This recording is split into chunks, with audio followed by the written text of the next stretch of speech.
고센TV 시청자 여러분 안녕하세요. 마에스트로 나입니다. 오늘도 요 근래에 계속 누가복음을 살펴보고 있는데 오늘도 누가복음을 살필 것입니다. 누가복음 15장을 오늘은 살필 건데 영상의 제목을 이따가 제가 이 영상을 올리면서 휴거에 대한 두려움, 염려를 가지신 분들을 위하여라고 이런 식으로 해서 이제 제목을 올리려고 합니다.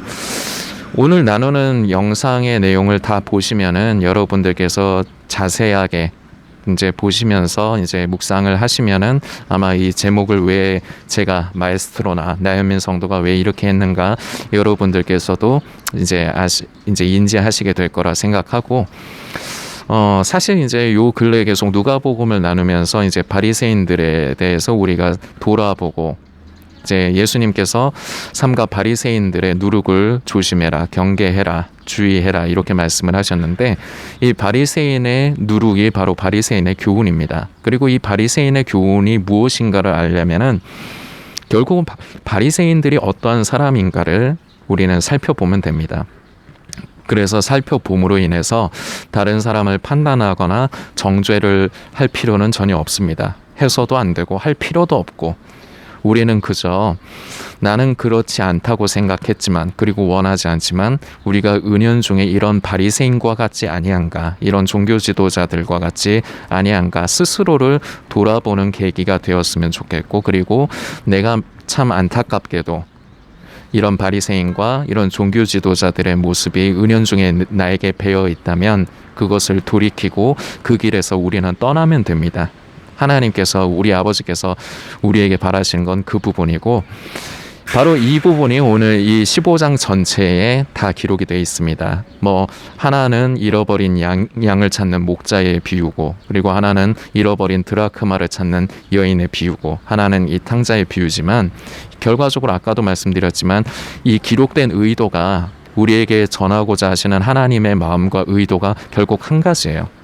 그렇기 때문에 여러분들께서 다 처음부터 누가복음 15장을 처음부터 끝까지 다 읽고 묵상해 주시라고 말씀을 드린 거고, 이 탕자의 비유는 누가복음 15장 11절 이하입니다. 11절부터 마지막 절까지인데, 사실 이 누가복음을 선택을 해서 이제 함께 이렇게 나누려고 한 의도를 한 계기가, 지난주에 제가 솔리스트 사역하는 교회 목사님의 말씀이 바로 이 부분이에요. 오늘 영상 나누는 탕자의 비유, 이 부분을 저번 주일에, 저저번 주일이 되겠죠. 그때 목사님께서 설교 말씀을 전하셨는데, 이제 말씀 이렇게 전하시는 중에 이제 헬라어로, 이제 원어로 이제 조금 설명을 해주신 구절이 있어요. 그것이 이제 제가 계기가 돼서 여러 가지를 좀 많이 묵상을 하게 됐고, 그리고 그럼으로 인해서 이제 누가복음을 선택을 해서 계속해서 이제 나누게 된 계기가 됐는데, 그 말씀 구절이 뭐냐면은 누가복음 15장의 29절입니다. 29절을 보면 아버지께 대답하여 가로되, 이게 맏아들이 아버지께 대답을 하는 겁니다. 내가 여러 해 아버지를 섬겨 명을 어김이 없거늘. 여기에서 어떤 부분이냐면 아버지를 섬겨, 이 섬기다, 이 부분을 그때 이제 목사님께서 이제 원어로 이제 설명을 해주셨는데, 이게 뭐냐면은 이 아버지를 섬겼다, 이게 뭐냐면은 정상적인 부모와 자식 관계에서 나올 수 있는 말이라든지 그런 의미가 아니에요. 말 그대로 아버지는 내 부모이기 때문에 아버지를 사랑해서 내가 아버지를 섬기고 아버지께 순종을 하고, 그런 의미로 섬겼다라고 얘기하는 게 아닙니다. 맏아들이 아버지에게 이런 의도로 얘기하는 게 아닙니다. 이게 맏아들이 아버지께 어떤 식으로 말을 하는 거냐면 계약 관계를 말하는 거예요. 그러니까 꼭 노예와 그 주인 내 관계에서 있을 법한 그런 의도로 말을 하는 겁니다. 이걸 좀 쉽게 말씀을 드리자면, 여러분들께서 지금 다 직장에서 일을 하고 계시지 않습니까? 그래서 매달 급여를 받는 월급날이 있잖아요. 그럼 그날에 예를 들어서 월급이 안 들어오면 여러분들은 가만히 안 계실 겁니다. 가게 사장님이나 아니면 회사에 내가 일을 했는데 왜 월급을 안 줬는가 따지고 결국은 그 월급을 받아내시겠죠. 이게 당연합니다. 왜냐하면은 혈연 관계로 그런 이해 관계로 이렇게 맺어진 게 아니라 계약 관계가 성립이 되는 거거든요. 내가 일을 했다. 그러므로 당신은 나에게 돈을 줘야 된다. 이 공식이 성립이 되기 때문에 여러분들은 만일에 급여 날에 급여가 들어오지 않으면은 그 오너라든지 아니면 사장님에게 이 부분을 어필을 하면서 돈을 달라고 하실 것입니다. 지금 이런 의미 쪽에 가까워요. 이 맏아들이 아버지를 섬겼다 하는 게 섬긴 게 이쪽에 가까운 겁니다. 정상적인 게 아닌 거예요. 부모와 자식 간에 그 나누어야 되는 그런 게 아닌 거예요. 잘못된 겁니다. 이 아들이 아버지를 향해서 정말 부모와 자식의 마음으로 그런 입장에서 그런 상황으로 이렇게 말을 한 게 아니라 마치 종과 주인처럼 노예와 주인과 같은 그런 사이에서 이제 오가는 그런 류의 의미로서 이 섬겼다는 말을 하는 겁니다. 다시 말씀드리지만 정상적이지 않아요. 이게 이제 힌트가 돼서 제가 여러 가지를 좀 더 묵상을 하게 되면서 그러면서 제가 이제 바리새인의 모습, 이 맏아들이 결국 이 바리새인과 같은 사람이에요. 이 바리새인을 이제 이렇게 나타낸다고 보시면 됩니다. 이것이 이제 힌트가 돼서 여러 가지를 제가 묵상을 하게 된 거예요. 그런데 지금부터 이제 아버지의 마음과 입장, 그리고 맏아들의 마음과 입장, 그리고 둘째 아들의 마음과 입장을 하나하나씩 살펴볼 겁니다. 그러면서 아까도 말씀드렸지만 제일 중요한 거는 여러분들께서는 둘째 아들이 아니라 아버지의 마음을 관심하셔야 돼요. 그래서 초점을 이 탕자의 비유에 나오는 이 3명 중에 아버지에게 초점을 맞춰야 됩니다. 하나하나 이제 말씀을 읽으면서 이제 좀 살필게요. 이 둘째 아들이 아버지에게 재산을 나눠 달라고 합니다. 둘째가 이제 12절인데요. 그 둘째가 아비에게 말하되 아버지여 재산 중에서 내게 돌아올 분깃을 내게 주소서 하는지라. 아비가 그 살림을 각각 나눠 주었더니, 이게 12절인데 여기서부터 비극이 시작되는 겁니다. 아들은 아버지 곁을 떠나면 안 돼요. 그런데 이 아들이 무엇이 아버지에게 못마땅한 건지, 아버지와 같이 사는 것에 대해서 어떤 불만이 있는지는 모르겠지만 해서는 안 될 말을 합니다. 아버지가 두 눈 부릅뜨고 멀쩡하게 살아계시는데 지금 이게 아버지 제가 갑자기 목돈이 필요해서요. 돈이 갑자기 좀 필요해서 조금만 땡겨주세요. 조금만 저 좀 도와주세요. 이 의미가 아니에요. 아버지 죽을 적에 어차피 그 재산 형하고 저한테 나눠주셔야 되잖아요. 그중에 저한테 주실 거 지금 주세요. 이 얘기를 하는 거거든요. 아버지가 살아계시는데 이런 말을 하면 안 되죠. 그런데 무엇이 아버지와 같이 사는 것이 무엇이 불만인지는 모르지만 어쨌거나 해서는 안 된 말을 하고, 이것이 바로 비극의 시작입니다. 아버지를 떠나면 안 되는 거예요. 우리가 그렇습니다. 오로지 우리는 늘 아버지 안에, 우리가 예수 그리스도 안에 거해야 되는데 무슨 이유에서인지 이 아들이 아버지를 떠나려고 하는 것처럼 우리도 그러할 때가 많습니다. 계속해서 살피겠습니다. 결국은 나눠주는데 이때 이 아버지가 아들에게 돈을 주지만 굉장히 고심을 했을 겁니다. 왜냐하면 부모가 자식의 모든 것을 다 알지는 못해요. 그리고 자식 또한 마찬가지입니다. 아무리 피부치고 아무리 오랜 세월을 같이 살아도 어느 정도는 알지만 아무리 부모와 자식이라도 자세하게 그 사람에 대해서는 알지는 못해요. 그렇지만 오랜 세월 같이 살았고, 그리고 이 아버지 입장에서는 자식이기 때문에 이 자식의 성향에 대해서 모를 리가 없어요. 이 돈을 주는 것 자체가, 내 재산을 떼주는 것 자체가 아버지에게는 고민이 되지 않았을 겁니다. 그런데 아버지 입장에서 고민은 결국 그걸 가지고 자기에게서 떠나려고 하는 것.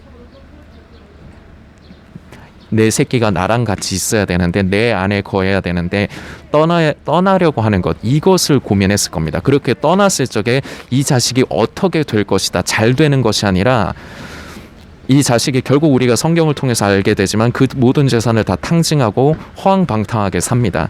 그것을 아버지는 예측을 한 거예요. 그렇기 때문에 자식에게 이 재산을 나눠주는 것 자체가 싫은 게 아니라 그걸 가지고 자신을 떠나서 그렇게 자식의 인생이 망가지는 것을 굉장히 고심을 했을 겁니다. 그러나 어쨌거나 자식이 막 계속해서 그걸 요청을 하고 성화를 부렸겠죠.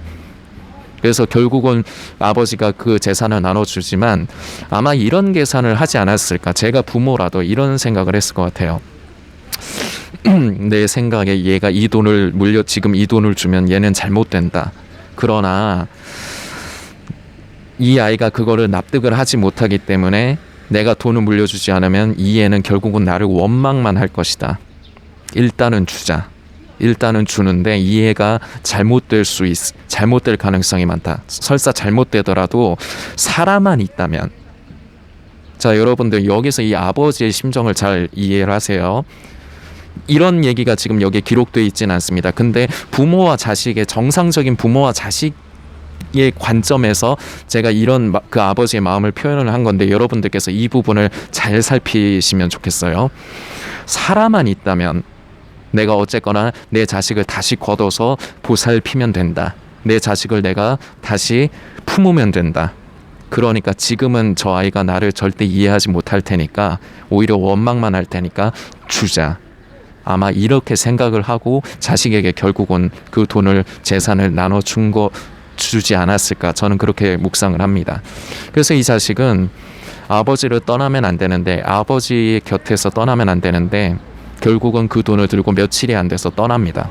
그래서 어떻게 하느냐? 여러분들께서도 잘 아시다시피 13절 그 며칠이 못되어 둘째 아들이 재물을 다 모아가지고 먼 나라에 거기서 허랑방탕하여 그 재산을 허비하더니 결국은 이게 끝입니다. 이때 만일에 그 물려준 재산이 적지 않았을 것 같거든요. 근데 그 적지 않은 돈을 다 허비하려면은 지금 세상에도 이제 똑같이 적용할 수가 있는데 사람이 가지고 있는 돈을 낭비하고 허비하려면 가장 좋은 게 3가지가 있어요. 도박, 술, 여성의 입장에선 남자. 이 요소들이 그 재산을 갉아먹고 모아둔 돈을 탕진하는데 그 가장 크게 적용할 수 있는 부분이 이거거든요.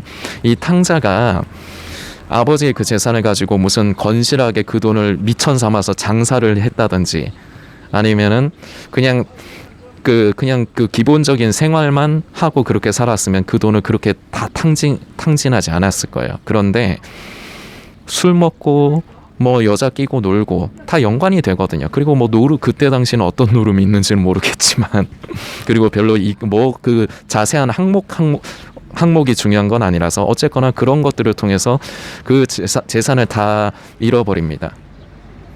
아버지의 품을 떠나서 자기가 원하는 세상을 선택한 결과가 바로 이거라고요.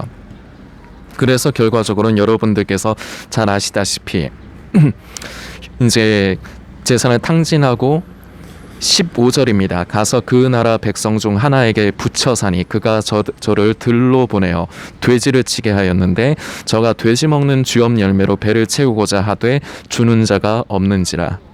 비참해진 거죠. 완전 거지 중에서도 상거지가 된 거예요. 자기가 원했던 그 세상에서 자기가 돈이 있을 때는 그 세상이 자기에게 아름다운 것으로 제공을 했지만 돈이 있을 때는 좋았죠. 옆에 여자 끼고 놀고 노름하고 뭐 술 퍼먹고 좋았죠. 근데 돈이 다 사라졌을 때 이 둘째 아들의 입장에선 세상이 자신을 배신을 하는 겁니다. 돈이 사라지니까 아무 이용 가치가 없어지니까 세상은 차갑게 이 아들을 대하는 거예요. 돼지를 먹을 때 키우는 쥐엄 열매마저도 안 주려고 하는 겁니다. 이게 세상이에요. 결국은 이런 비참한 결말을 맞이하게 되는 겁니다. 그래서 그 뒤를 이제 계속 읽겠습니다. 17절 이에 스스로 돌이켜 가로되 내 아버지에게는 양식이 풍족한 품꾼이 얼마나 많은고 나는 여기서 주려 죽는구나. 신세 한탄이죠. 여기까지는. 그러면서 계속합니다. 내가 일어나 아버지께 가서 이르기를 아버지여 내가 하늘과 아버지께 죄를 얻었사오니 지금부터는 아버지의 아들이라 일컬음을 감당치 못하겠나이다.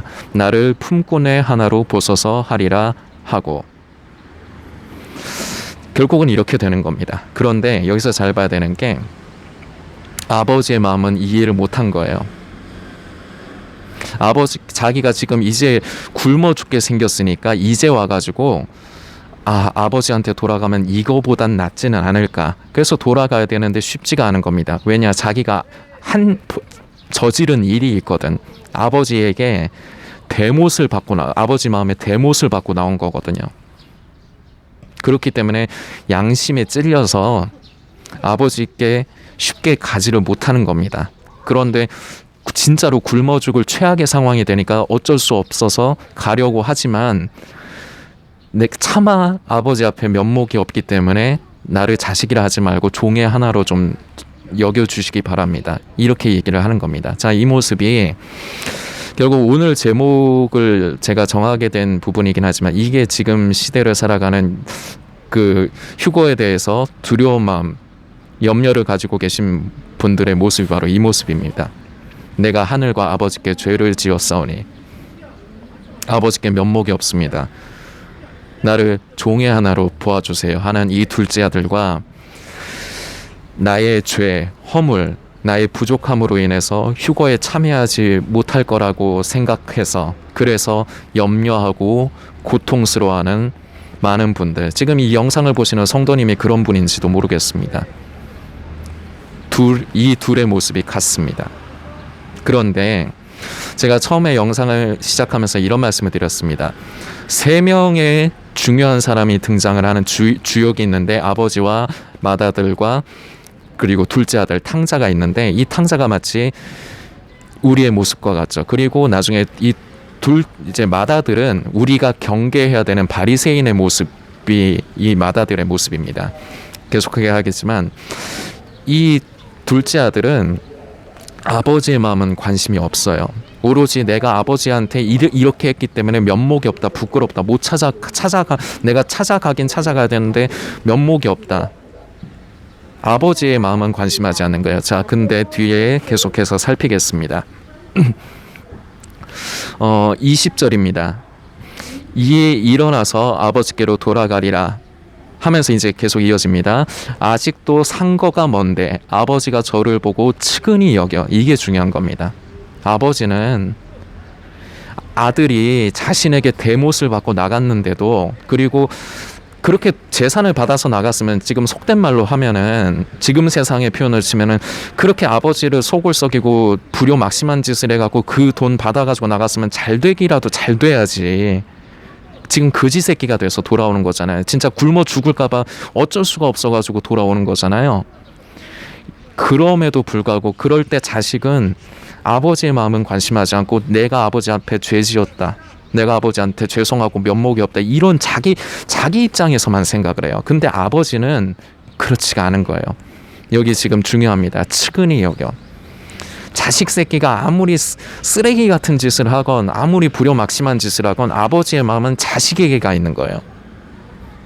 그 아버지, 우리 하나님께서 우리를 향하신 그 마음이 잘 표현이 되어 있습니다. 계속해서 읽겠습니다. 아직도 상거가 먼데 아버지가 저를 보고 측은히 여겨 달려가. 거리가 아직까지 아들이 저 멀리 보이는데 너무 아들이 그리운 거예요. 나에게 돌아오길 너무 기다린 거예요. 그래서 그 아들이 보이자마자 아직 멀리 있는데 아버지가 달려갑니다. 내 불쌍한 내 새끼가 드디어 나에게 죽지 않고 살아서 돌아왔구나. 아버지는 이게 너무 기쁜 거예요. 우리를 향하신 아버지의 마음은 이겁니다. 우리는 우리의 죄로 인해서, 나의 부족함과 허물로 인해서 하나님께 죄송스럽고, 그리고 이러한 나의 모습 때문에 나는 휴거에 참여하지 못할 거야, 나는 구원받지 못할 거야, 남겨질 거야, 이렇게 나만 생각을 합니다. 아버지의 마음은 관심하지 않아요. 아버지의 마음을 만져드리질 못해요. 우리 아버지는 이렇게 저와 여러분을 기다리시는 겁니다. 지금도.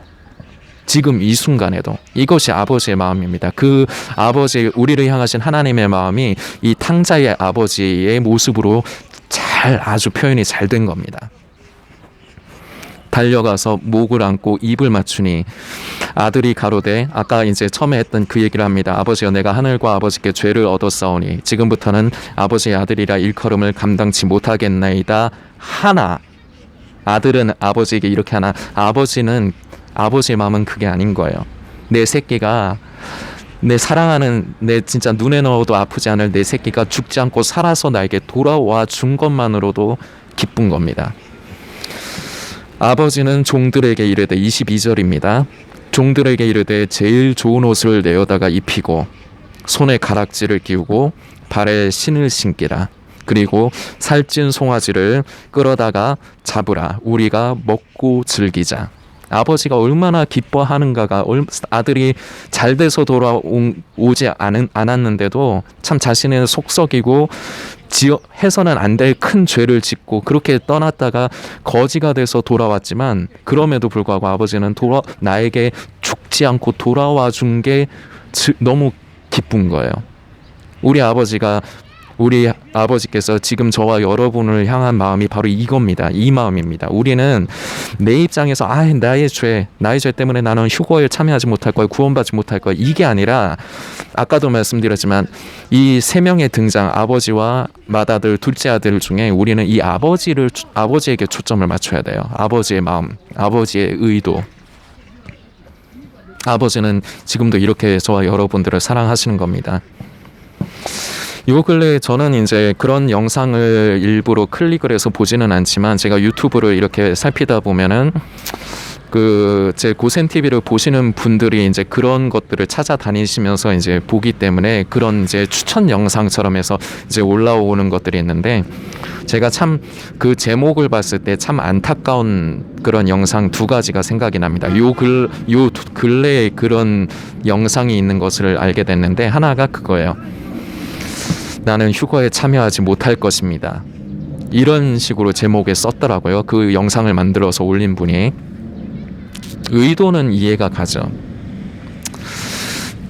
자신의 더러움, 자신의 죄, 허물로 인해서 자신은 구원받지 못할 거라고 이제 생각을 하시는 거죠. 그러면서 이제 영상을 굳이 만들어서 올린 게, 여러분들은 나처럼 안 이러셨으면 좋겠다. 참 한편으로 요런 부분으로 이제 하면은 참 그분 마음이 얼마나 참 아름답습니까? 이해는 가요. 그런데 그 말 자체가 그 성도님이라고 일단 지칭을 하겠습니다. 그 사람 자체가 이 둘째 아들과 똑같은 거예요. 아버지 마음에 대못을 박는 거예요. 아버지는 그저 우리가 당신에게로 돌아오기를 바라시는 건데, 나는 휴거에 참여하지 못할 것입니다. 그 이유가 분명히 자신의 죄나 더러움, 허물, 그런 것 때문에 자신이 자격이 안 돼서 휴거에 참여하지 못할 거다, 그런 의도겠죠. 그러면서 나는 그렇지만 이 영상을 보는 사람들은 나처럼 그러지 않기를 바라는 그런 소망을, 아름다운 마음을 가지고 그렇게 만들었겠지만, 그거 자체가 우리 아버지의 마음에 대못을 박는 거라고요. 우리 아버지는 지금도 저와 여러분을 기다리시는 겁니다. 아무리 죄가 많던, 아무리 그 죄에서 허덕이던, 허물이 많던, 그게 중요한 게 아니에요. 자식 새끼가 아무리 허황방탕해가지고 그 재산을 탕진하건, 그게 이 아버지에겐 중요한 게 아니에요. 아들이 살아서 나에게 돌아와 준 것 자체가 아버지의 바람이고, 그게 아버지는 기쁜 겁니다. 우리는 우리 아버지의 마음을 살펴드려야 돼요. 자꾸 내 생각에 사로잡혀서, 내 생각에 사로잡혀서 내가 이러니까, 이게 지금 시대를 살아가는 휴거에 대해서, 예수님의 다시 오심에 대해서 두려워하는 여러분들의 모습이 아닙니까? 우리는 내 생각이 아니라, 내 마음이 아니라 아버지의 마음과 아버지의 의도를 만져야 돼요. 그리고 그 마음을 만지고 거기에 반응해야 됩니다.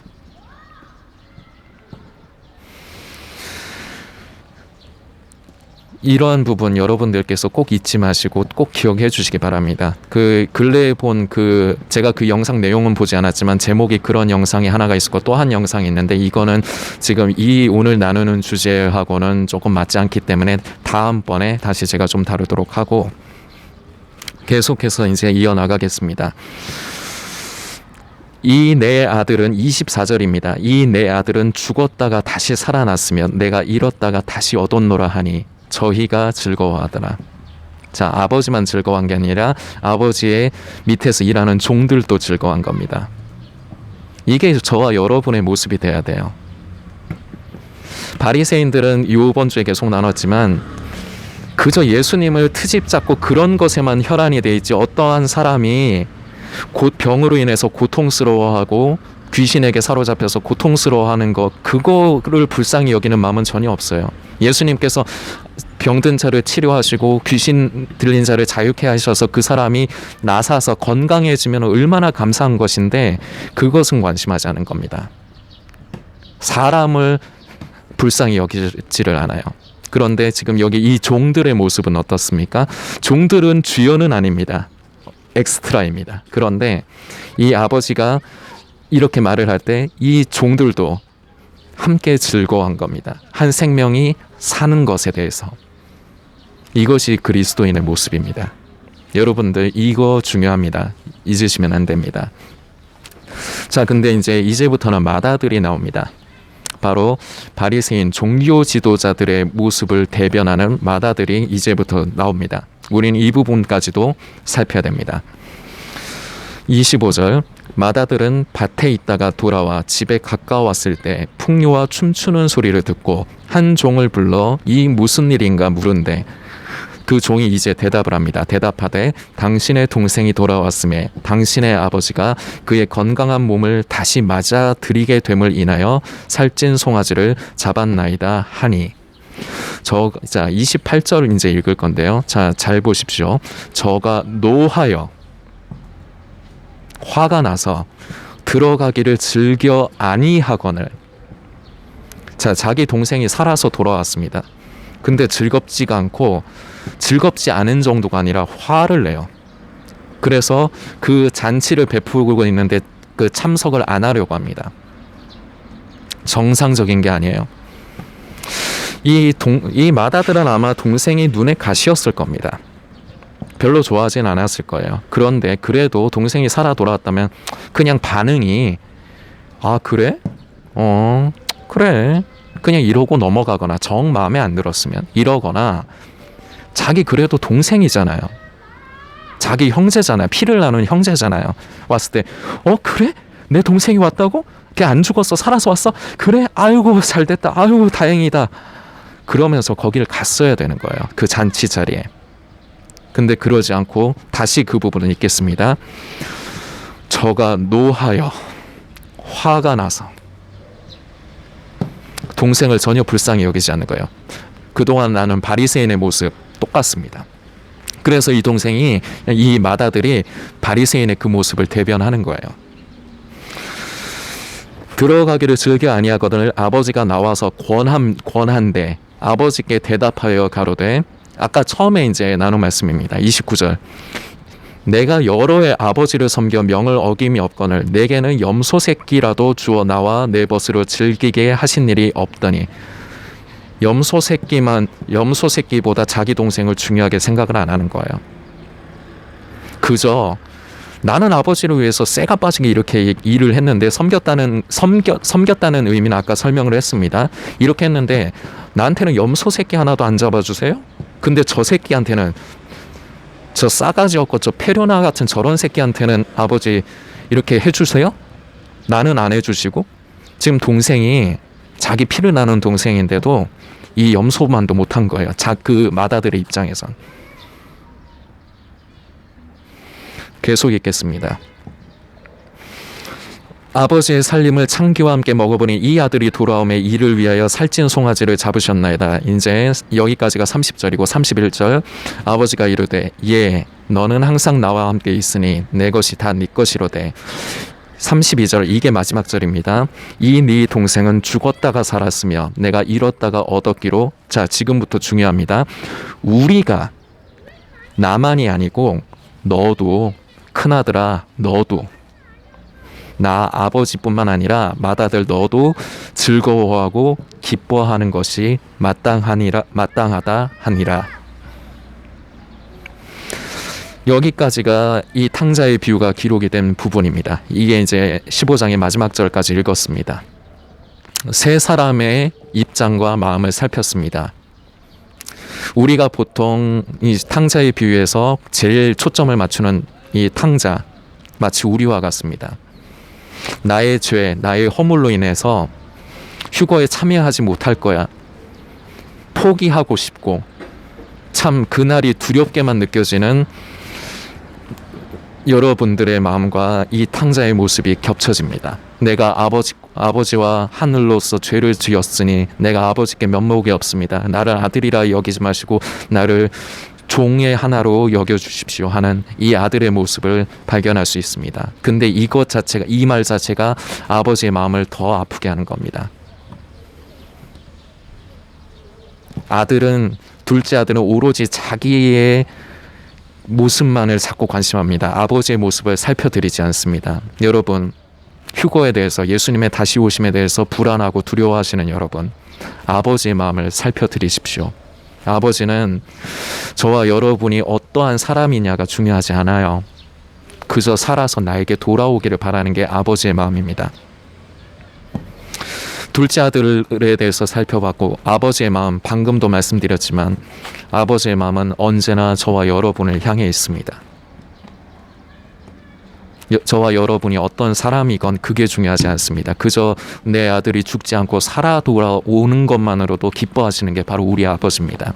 우리는 이 아버지의 마음을, 이 아버지의 의도를 잘 살피고 만져드려야 됩니다. 그리고 맏아들이 등장했습니다. 제가 아까도 표현을 했지만 바리새인과 같은 모습입니다. 이 맏아들이 바로 바리새인들을 어떻게 보면 표현을 한 겁니다. 자기 동생이 살아서 돌아왔습니다. 그런데 그 동생을 불쌍히 여기진 않고 자기에게 줄 것을 뺏어간 사람, 나에게 손해나게 하는 사람이라는 그런 마음만을 가지고 있기 때문에 동생이 살아서 돌아온 것을 반기지 않습니다. 그동안에 계속해서 누가복음을 통해서 나눈 바리새인의 모습이 바로 이런 모습입니다. 사람을 향해서 불쌍히 여기지 않습니다. 질병으로 고통스러워하는 사람들의 그 고통에는 관심이 없습니다. 그래서 오로지 예수님을, 자신들을 비난한다고 생각하는, 자신들을 깐다고 생각하는 예수님을 어떻게 해서든지 트집을 잡으려는 생각밖에 하지 않습니다. 이 모습 또한 우리가 경계해야 되는, 우리에게 나타날 수 있는 모습 중에 하나입니다. 아버지의 마음은 관심하지 않고 오로지 나의 생각, 나의 자아, 나의 의만을 쫓아서 사는 이런 바리새인의 모습, 결국은 이 맏아들의 모습입니다. 우리는 그렇기 때문에 아버지 그리고 맏아들, 둘째 아들의 모습을 우리는 하나하나 살펴보았습니다. 그러면서 가장 중요한 것은 아버지의 마음이라는 것을 다시금 말씀드립니다. 우리는 때로는 이 맏아들과 같기도 하고 우리는 때로는 둘째 아들과 같기도 합니다. 이 두 가지 모습이 우리에겐 다 있습니다. 그런데 우리는 자신의 모습이 아닌, 이 맏아들도 아니고 둘째 아들도 아닌 아버지의 마음과 그 의도를 만져야 됩니다. 우리를 향해서 사랑하시는 그 아버지의 마음, 의도.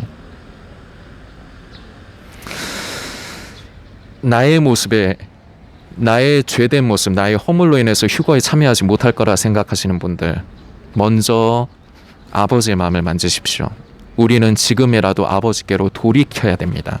아버지께서 바라시는 건 너의 그 더러움, 너의 그 죄로 인해서 너를 벌하고 처벌하는 것이 성도님을 구원에 참여하지 못하게 하고 휴거에서 제외되게 하시는 것이, 그것이 아버지의 마음이 아닙니다. 우리 아버지는 돌아오기를 바라시는 겁니다. 지금에라도. 그렇기 때문에 아까 전에 제가 잠깐 언급을 했던 나는 휴거에 참여하지 못할 거라는 제목으로 영상을 올린 그 사람이 참 저는 불쌍하기도 하고 참 마음이 아픕니다. 자기 생각에만 사로잡혀 있기 때문에 그렇습니다. 그래서 결국은 중요한 아버지의 마음을 관심하지 못하고 만지지를 못합니다. 물론 이해는 갑니다. 어떤 마음일까 이해는 갑니다. 그러나 여러분, 저와 여러분은 그래서는 안 됩니다. 이 둘째 아들과 같아서는 안 됩니다. 우리는 아버지의 마음을 만져야 되고, 그리고 또한 이 맏아들의 모습, 이 모습을 또한 경계해야 됩니다. 여러분들께서 이제 15장에 아까도 말씀드린 잃어버린 양을 찾는, 한 마리의 양을 찾는 그 목자의 마음, 그리고 잃어버린 드라크마를 찾는 여인의 마음, 이 탕자의 부모의, 이 아버지의 마음, 같은 마음입니다. 바로 우리를 향하신 아버지, 하나님 아버지의 마음입니다.